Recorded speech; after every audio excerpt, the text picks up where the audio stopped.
Okay guys, welcome to lecture 6, effect of multiplication by t in Laplace transform.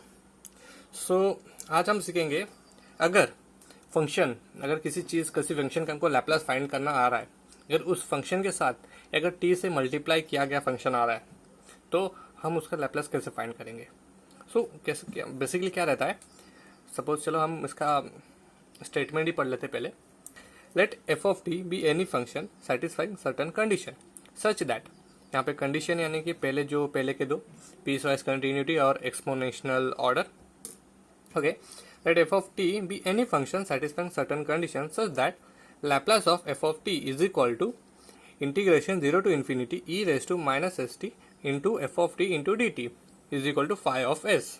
by definition हमें पता है कि definition के हिसाब से अगर कोई एफ ऑफ टी का फंक्शन अपना सर्टेन कंडीशन सेटिस्फाई कर रहा है तो हम उस फंक्शन को टी से एस पे कन्वर्ट कर सकते हैं.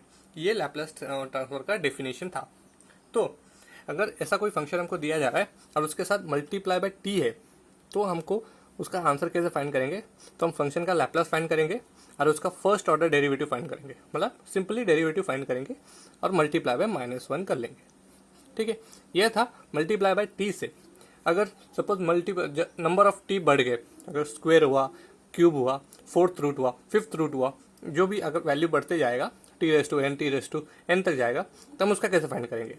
देखिए यहाँ पे टी रेस टू स्क्वायर मतलब टी स्क्वायर पावर टू 2 का आया तो डबल डेरिवेटिव फाइंड करेंगे. हम लैप्लास का डबल डेरिवेटिव फाइंड करेंगे और -1 का स्क्वायर यानी कि 1, तो 1 से मल्टीप्लाई करेंगे.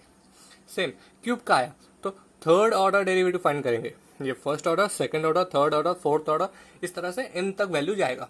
तो जितना नंबर ऑफ टी का वैल्यू बढ़ेगा वहां पे डेरिवेटिव उतना नंबर ऑफ डेरिवेटिव हमें उतना टाइम डेरिवेटिव करना पड़ेगा इस फंक्शन का और उससे -1 पावर टू एन तक के मल्टीप्लाई करके रख देंगे हम लोग. या तो बस साइन चेंज होगा, प्लस या माइनस. ऑड रहा तो माइनस में जाएगा, इवन रहा तो पॉजिटिव रहेगा.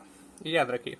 वैसे हमारे मुंबई यूनिवर्सिटी के सिलेबस के हिसाब से हमको सिर्फ मैक्सिमम लैप्लास ऑफ 2 स्क्वायर तक आता है, टी स्क्वायर तक ही पूछा जाएगा.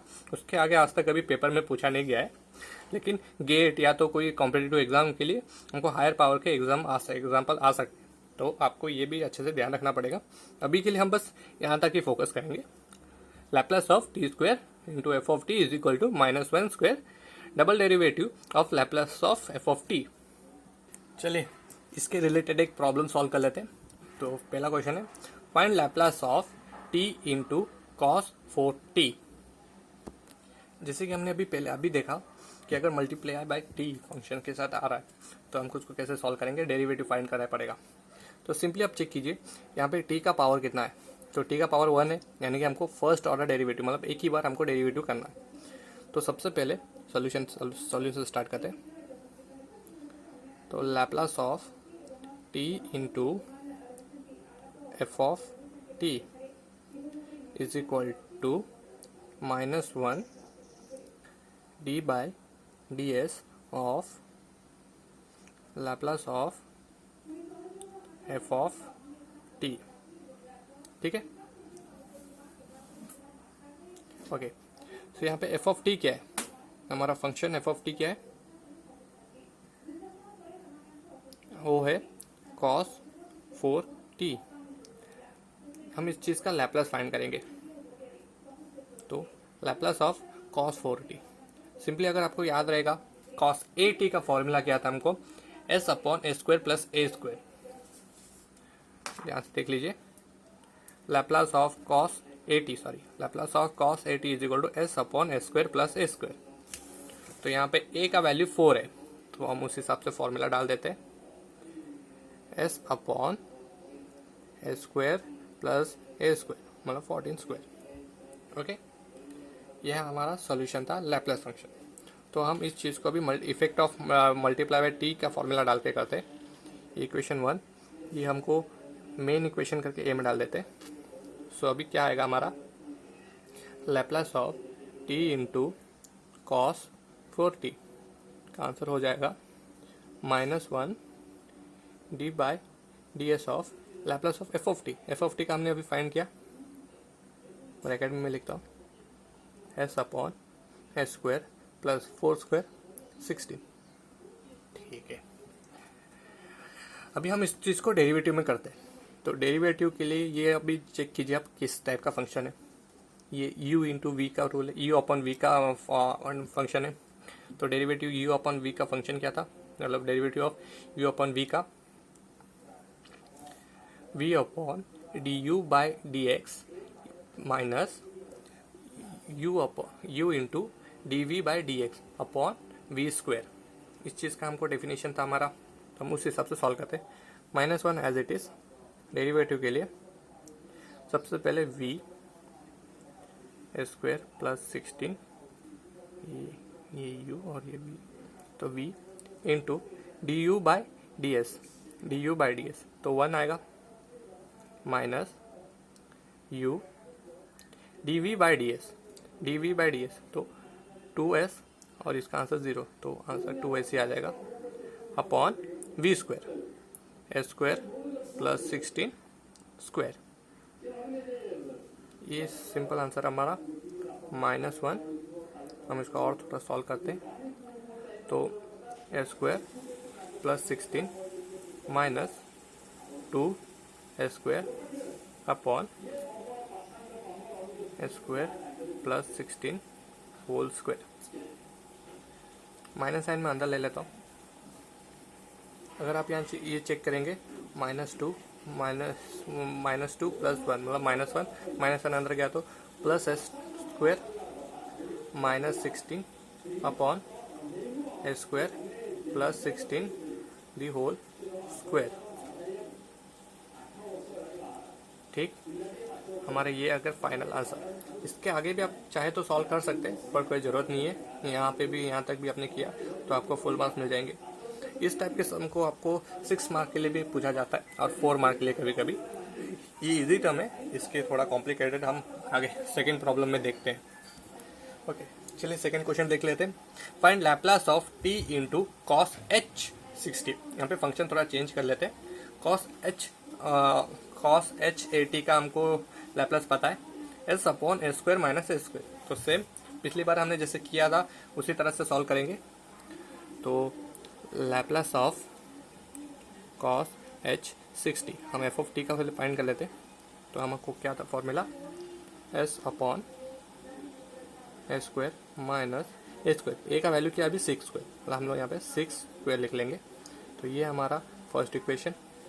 Secondly Laplace of t multiply हो गया कॉस h 60। तो यहाँ पे हम क्या करेंगे -1, t का वैल्यू, t का पावर कितना है 1 है, तो डेरिवेटिव भी 1 आएगा डी बाई डी एस। यहाँ पे लैप्लास लिखना था तो ये वैल्यू लिख देते हैं हम लोग, s upon a square minus 6 square. चलिए इस चीज़ को सॉल्व करते हैं। -1 एज इट इज़, अब मैंने डेरिवेटिव अप्लाई कर रहा हूँ।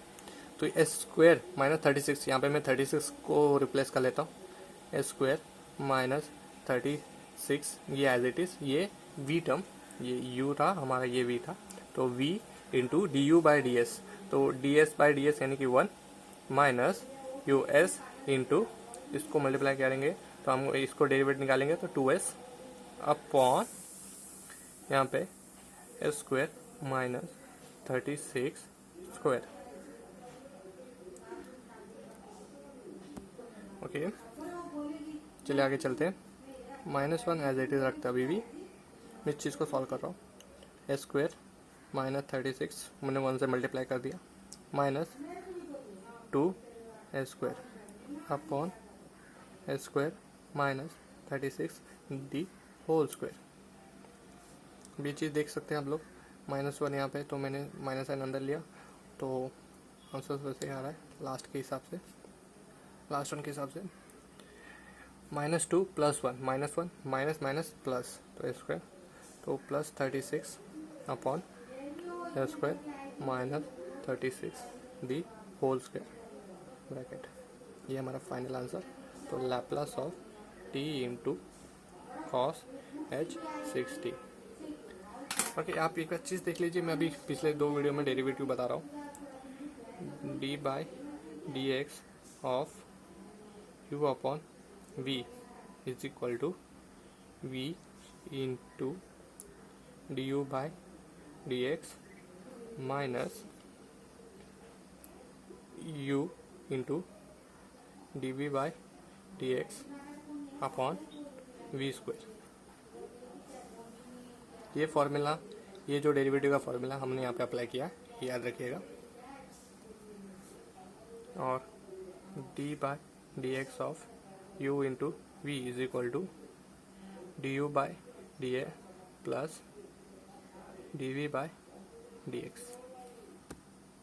ओके, ये देखिए du by dx upon u into v, यहाँ पे u अपॉन वी था और u इंटू वी का लिखते हैं हम लोग, v into du by dx plus u into dv by dx। Same है, बस यहाँ पे पॉजिटिव साइन है और नीचे का डिनोमिनेटर नहीं आएगा। ये दो फॉर्मूले याद रखिए, आगे चल के हमको काम आने वाला है। ये तो हमने यूज़ कर लिया है, इसका आगे देखते हैं हम कैसे क्या यूज़ होता है। अगर ये वीडियो आपको पसंद आया रहेगा तो सर अपने तरफ से एक लाइक कीजिए, अपने सभी दोस्तों के साथ शेयर कीजिए और मुझे नीचे कमेंट करके बताइए कि आपको इस टॉपिक कैसा लगा या आपके टॉपिक में कुछ डाउट है या नहीं। मेरे आगे आने वाले वीडियोस के अपडेट्स के लिए मेरे चैनल को सब्सक्राइब कीजिए। SB preparation.